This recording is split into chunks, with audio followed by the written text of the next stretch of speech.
Hello friend, मैं पवन Kumar Rohit classes में आपका स्वागत करता हूं। आज हम भारत का इतिहास शुरू करने वाले हैं। तो भारतीय इतिहास की हम बात करें तो भारतीय इतिहास को 3 भागों में बांटा गया: प्राचीन भारत, मध्यकालीन भारत और आधुनिक भारत। और आज हम स्टार्ट करने वाले हैं आधुनिक भारत। वैसे आधुनिक भारत की बात करें तो मैं ऑफलाइन क्लास में आप सभी को पढ़ा चुका हूँ और पूरा सिलेबस भी करवा चुका हूँ आधुनिक भारत का, लेकिन दोबारा से हम फिर से शुरुआत करने वाले हैं आधुनिक भारत की।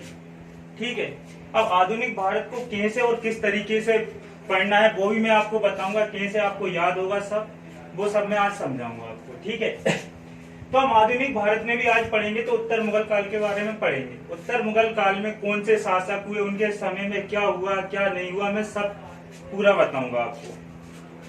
ठीक है, तो हम उत्तर मुगल काल से पहले थोड़ा देखें तो मुगल काल की। तो मुगल काल में कुछ शासक हुए जिनकी मैं चर्चा करना चाहूंगा। जैसे हम बात करें कि मुगल काल भारत में प्रारंभ कैसे हुआ, किस पहला शासक कौन रहा, अंतिम शासक कौन रहा, उत्तर मुगल कहां से शुरुआत हुई, तो मैं सब बताना चाहता हूं। पहले तो हम बात करें तो 1526 में इब्राहिम लोदी और बाबर के बीच में युद्ध हुआ, जिसमें इब्राहिम लोदी परास्त हुआ। इसके बाद जो बाबर है, बाबर ने मुगल वंश की स्थापना की भारत में।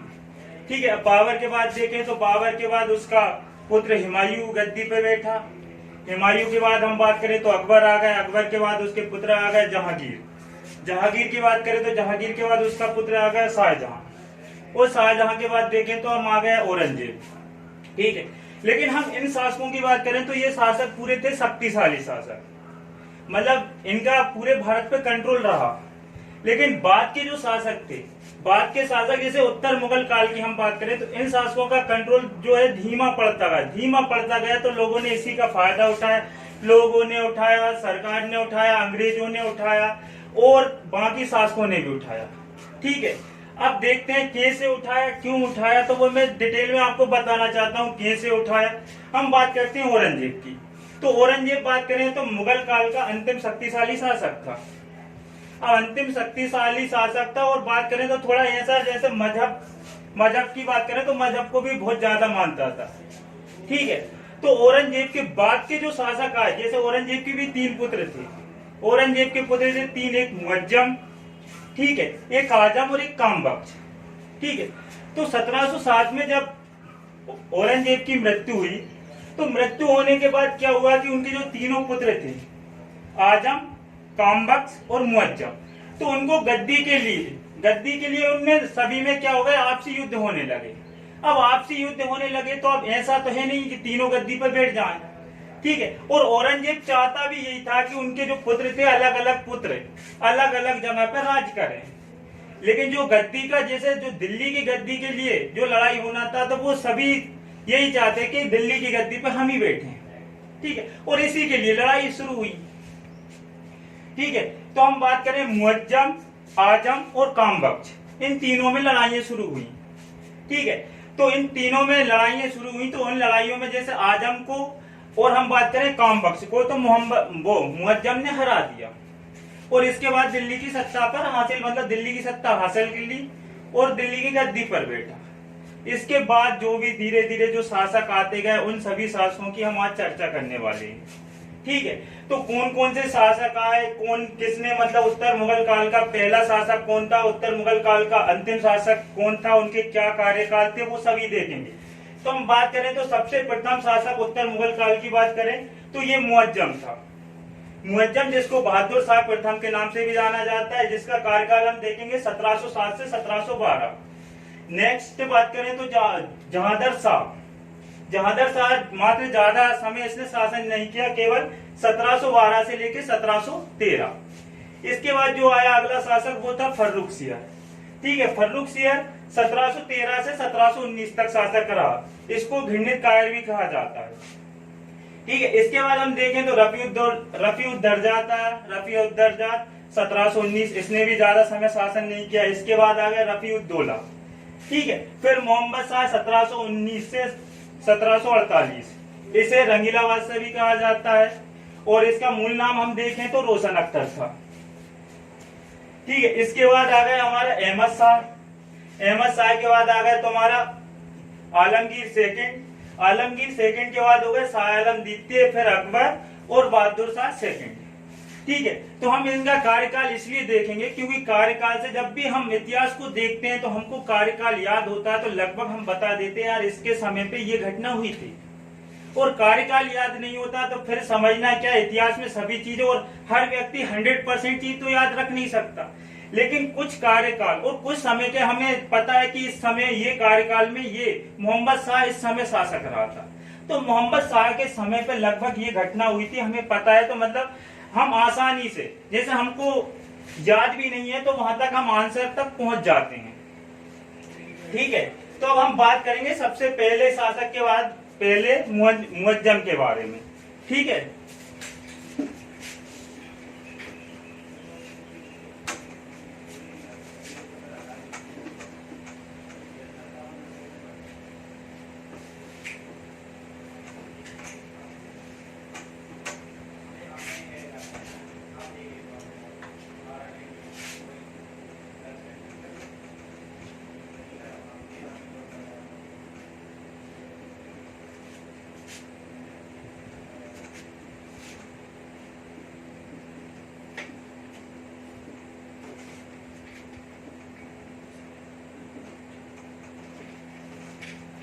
ठीक है, हम बहादुर शाह के बारे में देखेंगे तो बहादुर शाह का जो कार्यकाल था वो 1707 से लेकर 1712 तक चला। अब इसके मूल नाम की बात करें तो इसका मूल नाम था मुअज्जम। ठीक है, और इसको एक उपाधि प्रदान की गई थी जिसे बोला जाता है शाह बेखबर।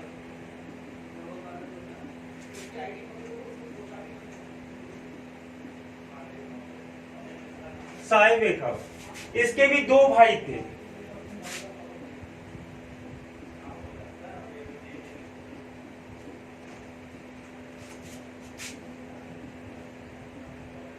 आजम और कामबख्श।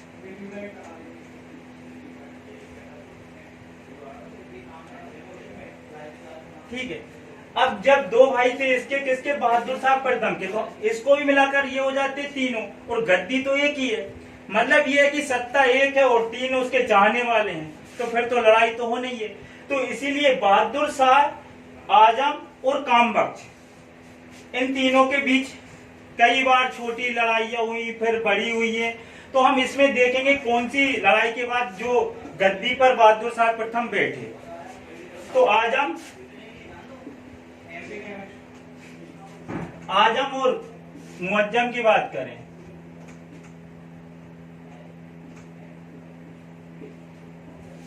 आजम और मुअज्जम के बीच में हुआ था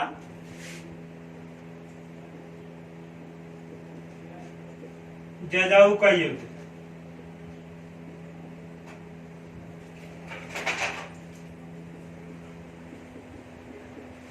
ठीक है, जजाऊ का युद्ध हुआ था आजम और मुअज्जम अर्थात बहादुर शाह प्रथम के बीच। ठीक है, तो इस युद्ध में मुअज्जम ने आजम को हराया। ठीक है, तो आजम के इसके बाद क्या हुई कि आजम परास्त हो गया। तो ठीक है, अब जो मुअज्जम था उसको आजम से तो खतरा खत्म हो गया।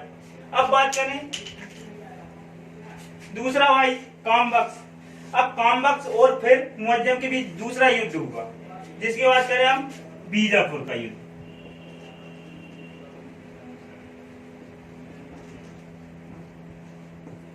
ठीक है, बीजापुर का युद्ध हुआ है आजम और कामबख्श के बीच। वो सॉरी, आजम नहीं, कामबख्श और मुअज्जम के बीच।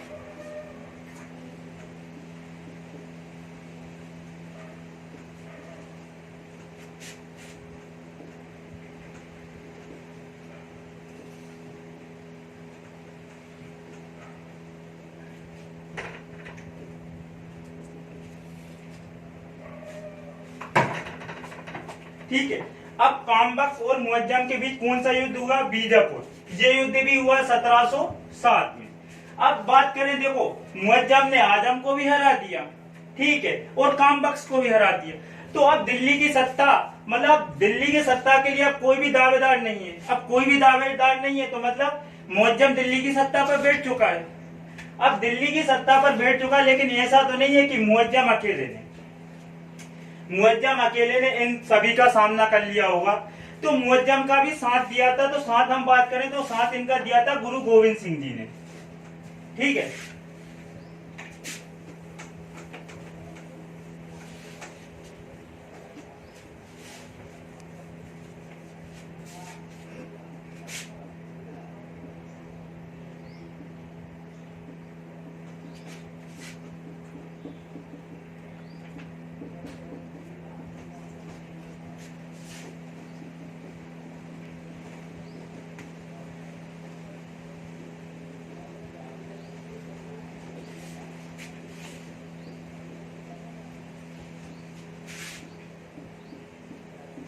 ठीक है।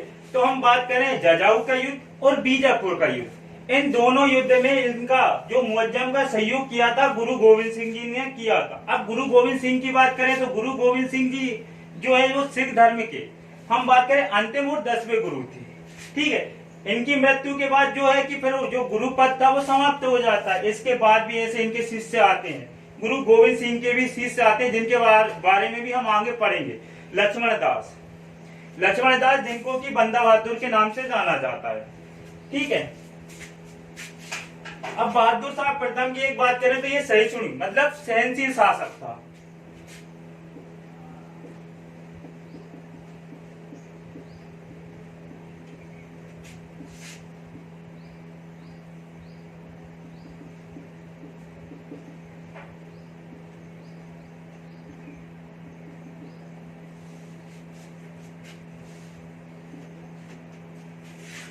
ठीक है, तो हम बात करें तो बहादुर साहब जैसे इतना जैसे धर्म को लेकर इतना ज्यादा वो नहीं था। जैसे हम बात करें औरंगजेब, जितना कि औरंगजेब बस केवल उसको एक इस्लाम धर्म से ही मतलब था, बाकी दुनियादारी से उससे कोई मतलब नहीं, और इस्लाम धर्म के लिए उसने पता नहीं क्या क्या किया।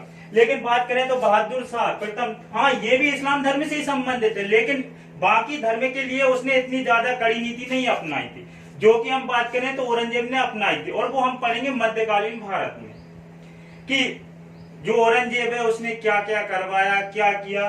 तो अभी हम उसको नहीं पढ़ने वाले, अभी हम पढ़ रहे हैं बहादुर शाह प्रथम। तो बहादुर शाह प्रथम जो था एक सहनशील या सहिष्णु शासक भी माना जाता है इसको। ठीक है, अब बहादुर शाह प्रथम के समय पे हम बात करें तो जो साहूजी महाराज थे, मराठा साम्राज्य के जो साहूजी महाराज थे, उनको बहादुर शाह प्रथम ने रिहा किया था, जो कि औरंगजेब ने जिनको बंदी बनाया था।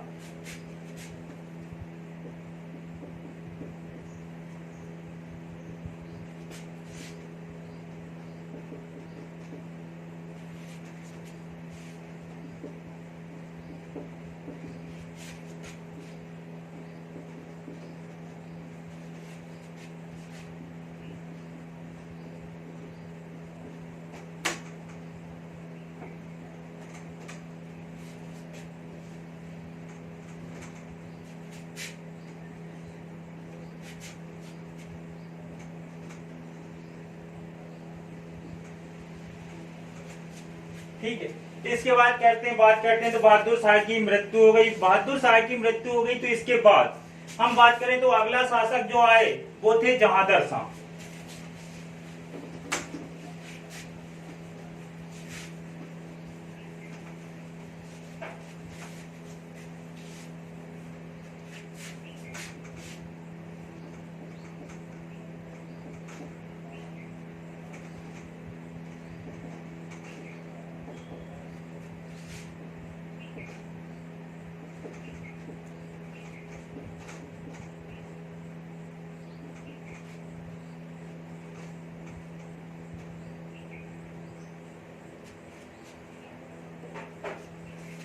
ठीक है, अब हम बात करते हैं जहांगीर शाह की बारे में। तो जहांगीर शाह था, उनका जैसे हम बात करें तो कार्यकाल कुछ ज्यादा नहीं रहा, मात्र 1 साल तक ही इन्होंने शासन किया। 1 साल तक मतलब 1712 से लेके 1713 तक। तो हमने देखा जहांगीर शाह, अगला जो शासक हुआ वो जहांगीर शाह। कब उसका कार्यकाल 1712 से लेके 1713 तक रहा, और इसने ज्यादा समय तक शासन नहीं किया, मात्र 1 साल तक ही शासन किया। अब बात ये कैसे शासक बना, तो ये किसके सहयोग से बना, तो हम बात करें जहांगीर शाह था, जो इसका एक वजीर था जिसका नाम था जुल्फिकार खां।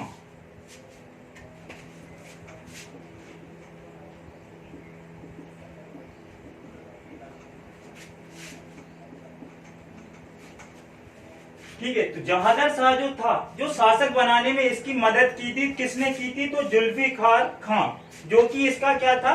वजीर था। ठीक है। अब ये चर्चा में क्यों रहा जहांगीर शाह? क्योंकि हम देखो, अब ऐसे तो कई शासक हुए, हर एक शासक को नहीं पढ़ेंगे, क्योंकि जो जहां से क्वेश्चन उठते हैं, जहां से जिसने कुछ ऐसा काम किया है कि जो इस इतिहास में जिसको गिना जा रहा है, ठीक है, जिसको पढ़ा जा रहा है, उसी के बारे में पढ़ा जाता है और उसी से क्वेश्चन भी बनते हैं। नहीं तो वैसे हम शासक की बात करें तो अब जैसे हर एक शासक की बात करें तो उसके 17 पत्नी होती हैं, 17 पुत्र होते हैं, या किसी के 50 भाई होते हैं, तो सभी को नहीं पढ़ना होता। ठीक है, पढ़ना हमें उसी को है जिसके बारे में इतिहास में जिसने कुछ किया है और कुछ ऐसा किया है कि जो इतिहास में आज तक जीवित है। ठीक है, तो इसीलिए हम बात करें तो जहांगीर शाह जो था, इसका जो वजीर था वो जुल्फिकार खां था। ठीक है, अब ये क्यों चर्चा में था? तो एक लालबाई नाम की एक बेश्या थी, तो बेश्या के कारण ये क्या है? चर्चा में रहा।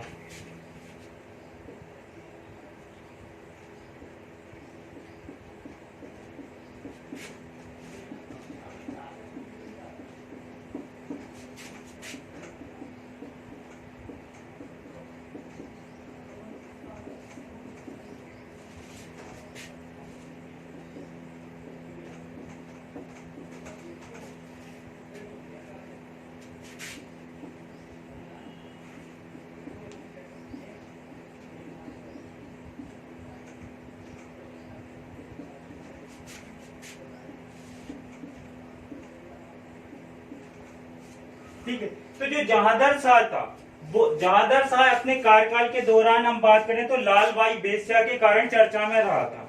ठीक है, और हम बात करें तो जहांगीर शाह ने जो राजा थे सवाई जय सिंह,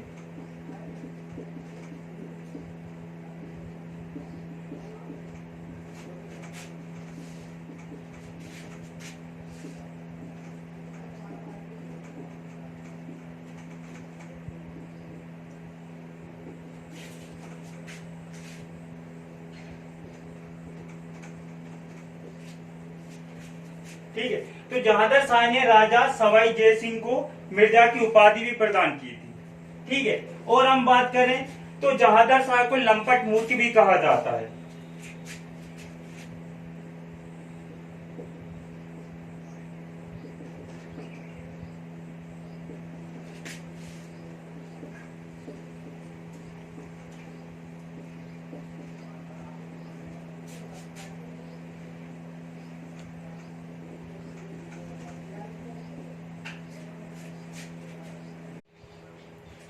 ठीक है, तो हम जहांगीर शाह के और दूसरे काम को और देखें तो जहांगीर शाह के समय पर ही जो जजिया कर था, जजिया कर को समाप्त करने की प्रक्रिया शुरू हो गई थी। मतलब बात करें तो हम पूर्ण रूप से जजिया कर तो समाप्त नहीं हुआ था, लेकिन उसकी जैसे बात करें तो इसके समय पर कुछ हद तक जजिया कर समाप्त हो गया था। जो कि पूर्ण रूप से खत्म किसके समय पे हुआ था? तो वो हुआ था फर्रुखसियर के समय पे। ठीक है, तो अब देख लेते हैं जजिया कर क्या था।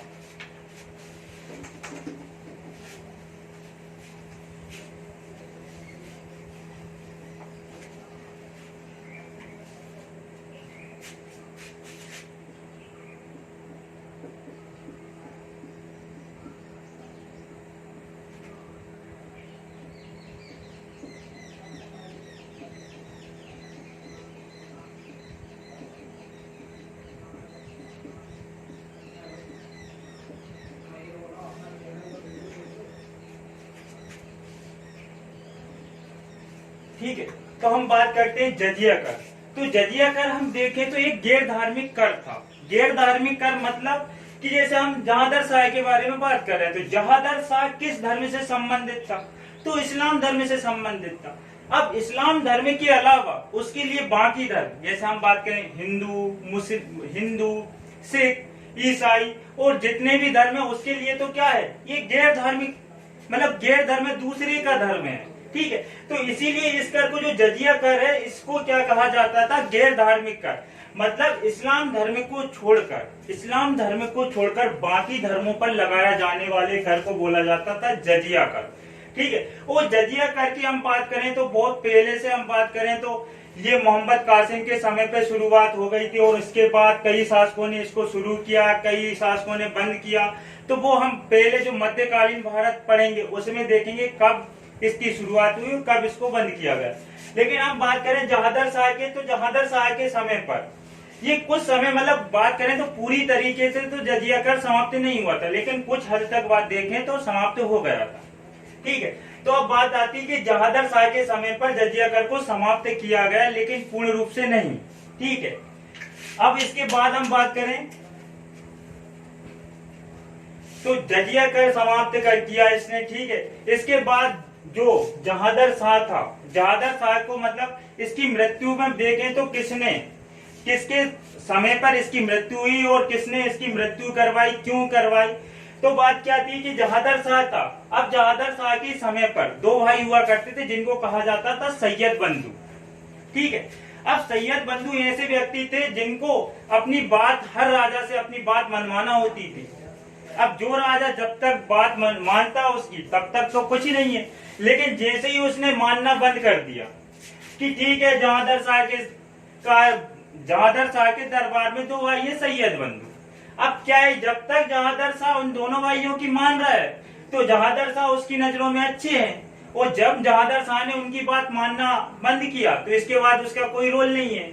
ठीक है, तो ऐसे ही जहादर शाह ने भी क्या है कि जो सबसे ज्यादा जुल्फिकार खां जो इसका वजीर था उसका ज्यादा सपोर्ट करता था। अब उसका ज्यादा सपोर्ट करता था तो जो सैयद बंधु भाई थे उनको ये बात अच्छी नहीं लगती थी, वो क्योंकि उनका जैसा रुतबा वो चाहते थे राज्य में, तो वैसा रुतबा हो नहीं पा रहा था। तो अब क्या किया जाए, तो सैयद बंधु भाइयों ने प्लान किया कि एक काम करते हैं हम, क्या कि जो जहादर शाह है इसको हटवा दिया जाए और जो अगला शासक होगा जिसको हम बनाएंगे वो हमारी बात भी मानेगा। तो इसलिए जो फर्रुख सियर था, तो फर्रुख सियर से इसने साठगांठ की, किसने, सैयद बंधु भाइयों ने। और ठीक है, और बताया कि ठीक है हम तुम्हें शासक बनवा देंगे लेकिन कुछ शर्तें हमारी हैं। क्या शर्तें, तो वो जो भी शर्तें वो आपको मानना पड़ेगी। तो भैया फर्रुख सियर, हाँ ठीक है हम शासक बनने वाले हैं, कोई दिक्कत नहीं है, मान लेंगे। तो अब जो फर्रुख सियर थे, फर्रुख सियर ने कहा ठीक है हम मान लेंगे, आप हमें शासक बनवा दो। तो सैयद बंधु ने कहा ठीक है। तो जो सैयद बंधु की बात करें तो सैयद बंधु दो भाई थे, एक हुसैन खां और एक अब्दुल्ला खां। ठीक है, तो इन दोनों ने मिलकर और बाकी कई लोगों ने इनका सपोर्ट किया और इसको जो जहादर शाह को मरवा दिया। अब जहादर शाह को मरवा दिया, इसके बाद जो अगला शासक जो बना वो था फर्रुख सियर। ठीक है, अब फर्रुख सियर के बाद भी कई शासकों को बनाने में, बात करें गद्दी पर बैठाने में, जो सैयद बंधु भाई थे उन्होंने काफी योगदान दिया। उनका काम ही यही था किसी को गद्दी पे बिठाना और गद्दी से हटवाना। ठीक है, तो इसमें जैसे हम बात करें रफीउद्दर्जात को भी इसने ही सहयोग करके गद्दी पर बिठवाया। रफीउद्दौला की बात करें तो भी सैयद बंधु ने ही उनको गद्दी पर बैठाया। ठीक है, तो हम देखेंगे किसको, फर्रुख सियर को।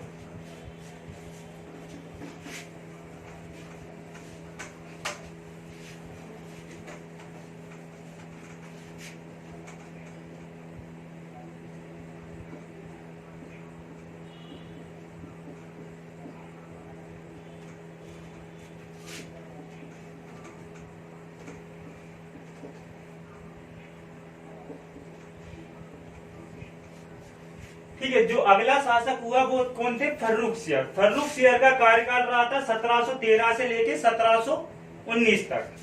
ठीक है, और इनका जो शासक बनाने में किसने यो सहायता की, तो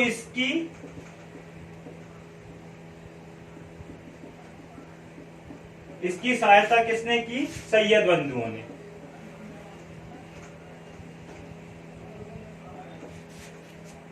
कौन थे ये सैयद बंधु, तो ये दो भाई थे, हुसैन खां और अब्दुल्ला खां। ठीक है, फर्रुख सियर को बात करें तो घृणित काया के नाम से भी जाना जाता है।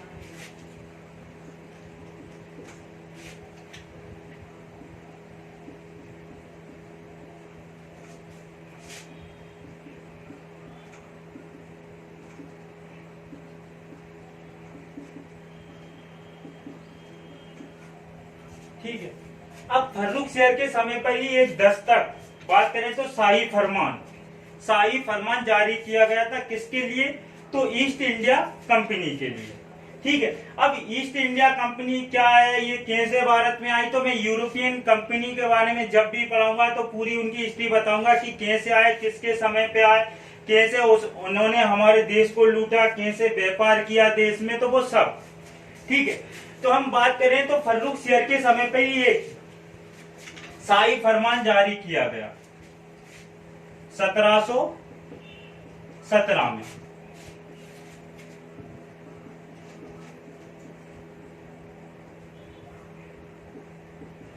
शाही फरमान, या इसे ही हम क्या बोलते हैं, दस्तक।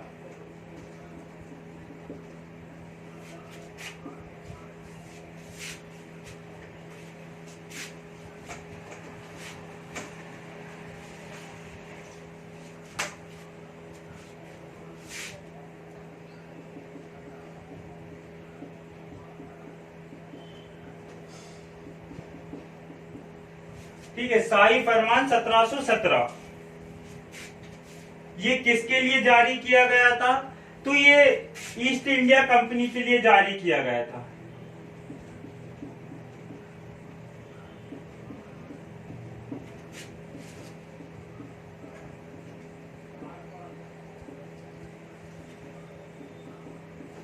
ठीक है। अब शाही फरमान में आखिर था क्या? तो हम बात करें तो शाही फरमान में, तो जैसे हम बात करें बंगाल क्षेत्र, जो कि अब तो खैर विभाजन हो गया, उड़ीसा अलग हो गया, इससे बिहार अलग हो गया और कई छोटे छोटे राज्य अलग हो गए। तो शाही फरमान जो शुरुआत में जो लागू किया, जारी किया गया था, वो बंगाल क्षेत्र के लिए जारी किया था। किसने किया था? फर्रुख सियर ने। और किसके लिए जारी किया था? तो ईस्ट इंडिया कंपनी के लिए। तो अब ये शाही फरमान आखिर था क्या? तो अब यहाँ पे बात करें तो ईस्ट इंडिया कंपनी बंगाल क्षेत्र में अपना व्यापार कर रही थी, और बाकी हम बात करें तो बंगाल के जो व्यापारी थे, ठीक है, वो भी वहां पर व्यापार कर रहे थे। बात करें तो ईस्ट इंडिया और व्यापारी सभी अपने अपना व्यापार कर रहे थे। लेकिन अब ईस्ट इंडिया कंपनी ने क्या किया कि जो फर्रुख सियर है, फर्रुख सियर से एक फरमान जारी करवा दिया, शाही फरमान। क्योंकि इसको जो ईस्ट इंडिया कंपनी के कुछ कर्मचारी थे, इसने उन्होंने फर्रुख सियर की कुछ सहायता की थी। ठीक है। फर्रुख सियर का इलाज किया था, इसलिए फर्रुख सियर खुश हो गया। तो फर्रुख सियर खुश हो गया तो उन्होंने शाही फरमान जारी कर दिया। अब शाही फरमान जारी कर दिया तो शाही फरमान में जो था वो बता रहा हूं मैं आपको। ठीक है। अब ये शाही फरमान जैसे हम बात करें तो अभी देखते हैं कि हम कुछ भी खरीदने जाते हैं, ठीक है, तो कुछ भी खरीदने जाते हैं हमें कुछ ना कुछ उस पर टैक्स देना पड़ता है। जैसे हम बात करें कि अभी मुझे गेहूं ही खरीदना है, तो अब मुझे गेहूं खरीदना है, मतलब 19 रुपए का गेहूं है, मान लो उस पे कुछ टैक्स करके वो मुझे 23 रुपए का पड़ा। ठीक है। तो अब यहाँ पे मैंने उस टैक्स के बारे में क्यों बता रहा हूँ, हम देखें कि जैसे बंगाल के आम व्यापारी,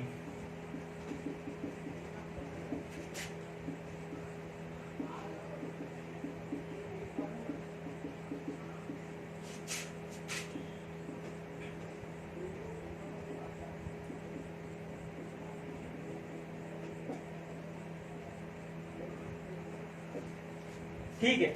अब ये शाही फरमान के तहत क्या था कि शाही फरमान जो फर्रुख सियर ने जारी किया था, इसके तहत ईस्ट इंडिया कंपनी को कोई भी टैक्स फर्रुख सियर या जिस क्षेत्र में जो ईस्ट इंडिया कंपनी व्यापार कर रही उस क्षेत्र के शासक को नहीं देना होता था कोई टैक्स। तो इससे क्या फायदा हुए ईस्ट इंडिया कंपनी के और बाकी उस क्षेत्र के राजा या उस क्षेत्र के शासक को क्या नुकसान हुए? तो अब हुआ क्या कि जैसे ईस्ट इंडिया कंपनी और बंगाल के जो आम व्यापारी थे, ठीक है, उस क्षेत्र के जो व्यापारी थे, अब यहाँ पे क्या हुआ था, इनको 0% टैक्स, इसको वहां के शासक, जैसे बंगाल में व्यापार कर रही है ईस्ट इंडिया कंपनी, तो बंगाल के शासक को 0% टैक्स देना, किसको? ईस्ट इंडिया कंपनी को। ठीक है। लेकिन हम जो बंगाल के जो आम व्यापारी हैं, वहां के जो बंगाल के जो मूल व्यापारी हैं, उनको तो टैक्स देना, मान लो कि 2% टैक्स देना है। अब 2% टैक्स देना, तो क्या हुआ कि ईस्ट इंडिया कंपनी ने किसी भी माल का उत्पादन किया, मान लो कि इनके पास कुछ कपड़ा ही है, कपड़ा है जो ईस्ट इंडिया कंपनी को 100 रुपए की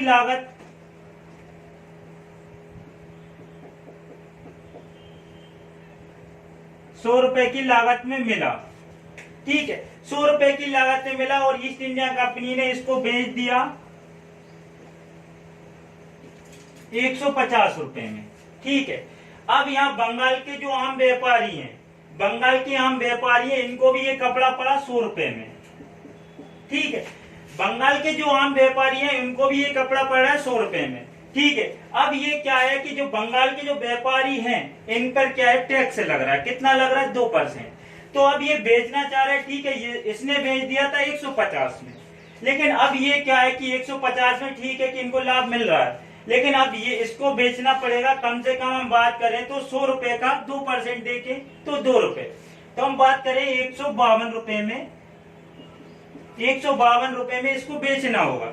अब बताओ तुम कि किसी को भी कोई भी वस्तु खरीदना है तो ईस्ट इंडिया कंपनी के पास जाएगी या फिर जो बंगाल के आम व्यापारियों के पास जाएगी। तो जाहिर सी बात है कि इसलिए जो ईस्ट इंडिया कंपनी का भारत में व्यापार बढ़ा, और यहाँ जो बंगाल के आम व्यापारी थे, लोगों ने उनसे सामान खरीदना बंद कर दिया। अब सामान खरीदना बंद कर दिया तो ईस्ट इंडिया कंपनी के जो कर्मचारी थे उन्होंने भी उस दस्तक का फायदा उठाया और अपना निजी व्यापार करने लगे। अब निजी व्यापार करने लगे तो क्या हुआ कि बंगाल का जो शासक थे वो परेशान हो गए कि भैया अब तो हमारे क्षेत्र से कोई टैक्स ही नहीं आता। टैक्स क्यों नहीं आता? क्योंकि अब पूरा जो माल है वहां पे ईस्ट इंडिया कंपनी बेच रही है। अब ईस्ट इंडिया कंपनी बेच रही है तो इसलिए क्या है कि जो बंगाल की जो आवक थी वो कम हो गई उस क्षेत्र की। तो ठीक है, इस पर बहुत सी बात करें तो कुछ लड़ाई भी हुई, जैसे प्लासी और बक्सर के हम युद्ध की बात करें तो उसकी जो पृष्ठभूमि भी यही रहा, शाही फरमान, जो हम नेक्स्ट क्लास में देखेंगे। ठीक है, तो अब आपको समझ में आ गया होगा कि शाही फरमान क्या है।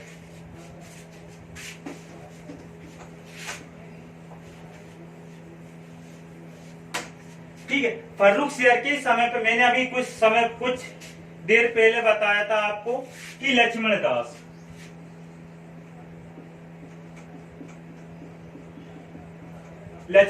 जिसको बंदा बहादुर कहा जाता था। ठीक है, तो फर्रुखसियर के समय पर 1716 में लक्ष्मण दास को फांसी की सजा दी गई था। 1716 किसके समय पर? फर्रुखसियर के समय पर। ठीक है, अब बात करते हैं फर्रुखसियर। अब फर्रुखसियर ने भी कुछ समय तक शासन किया। फर्रुखसियर ने जैसे शासन किया, ठीक है, इसके बाद क्या हो, फिर दोबारा से फर्रुखसियर ने, हम बात करें तो सैयद बंधु जो भाई थे उनकी बातें मानना बंद कर दिया। अब बंद कर दिया तो फिर क्या हुआ, जो सैयद बंधु भाई थे उन्होंने कुछ दूसरे राजा को चुन लिया। मतलब किसी को एक को टारगेट बना लिया कि अब इसको हमको गद्दी पर बिठाना और इसको हटवाना है। ठीक है, और ये आगे तक चलता भी रहा कुछ समय तक। ठीक है, तो इसके बाद हम बात करें तो फर्रुखसियर की, तो फर्रुखसियर के समय पे हम बात करें जजिया कर पूर्णतः समाप्त हो गया था।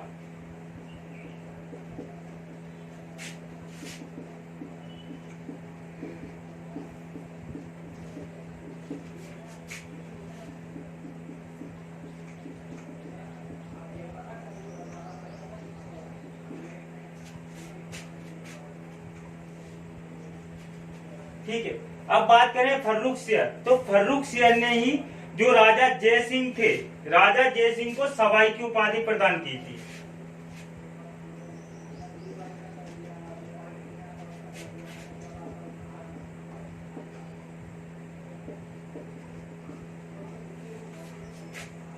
कौन सी उपाधि? सवाई की।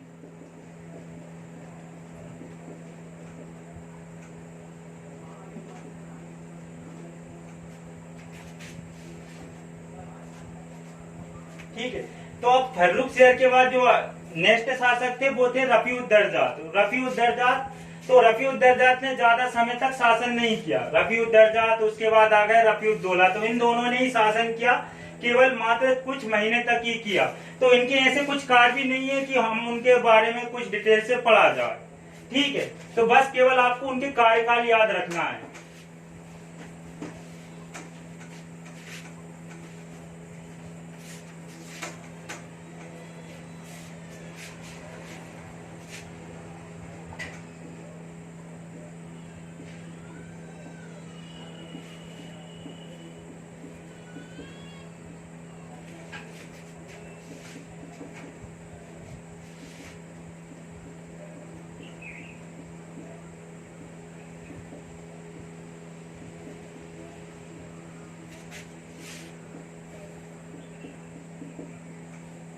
ठीक है, रफी उद दरजाद भी 1719 और रफी उद दौला भी 1719।